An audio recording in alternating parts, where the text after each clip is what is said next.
RUU Omnibus Law Keuangan tengah dibahas di DPR. RUU ini juga mengatur pengelolaan investasi dana pensiun. Dalam RUU Omnibus Law Keuangan, dana pensiun pemberi kerja paling banyak 50% pada investasi yang aman. Hal itu tertuang dalam pasal 124 yang mengatur pengelolaan aset investasi dana pensiun. Namun belum dirinci aset investasi yang aman itu apa saja.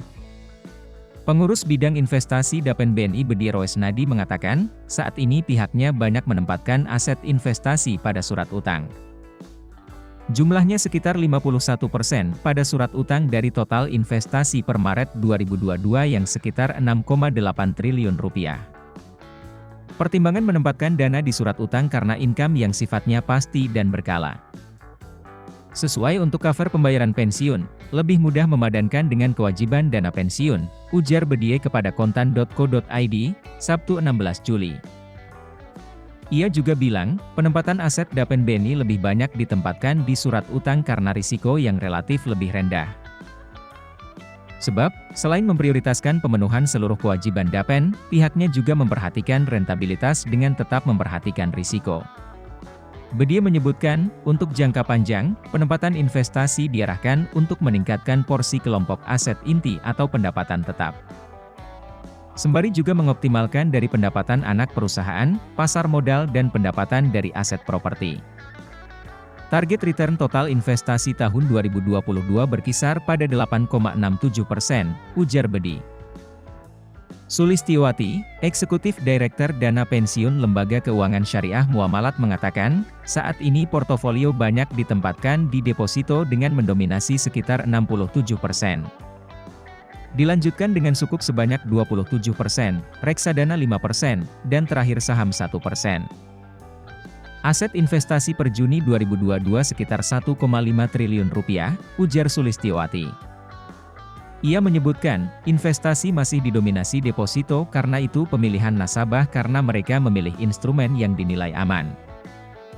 Ia pun memperkirakan investasi dana pensiun lembaga keuangan syariah muamalat tahun ini tumbuh sekitar 5%.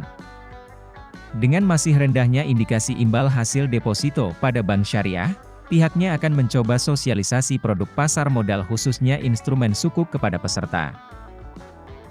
Mengingat yield pada sukuk berada pada level yang cukup menarik untuk melakukan pembelian, imbuhnya.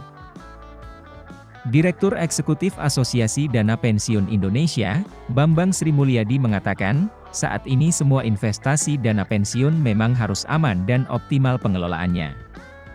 Jika mengacu pada data Otoritas Jasa Keuangan di Mei 2022, aset investasi industri dana pensiun sebesar 323,61 triliun rupiah.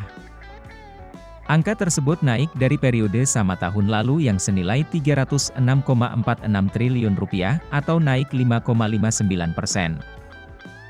Penempatan portofolio dana pensiun paling banyak ditempatkan di surat berharga negara sebanyak 94,46 triliun rupiah atau sekitar 29,19% dari total portofolio. Dilanjutkan dengan portofolio di deposito berjangka senilai 84,01 triliun rupiah atau sekitar 25,96%. Apabila aturan Omnibus Law diterapkan, pengaruhnya tidaklah signifikan karena saat ini investasi dana pensiun sudah aman, ungkap Bambang.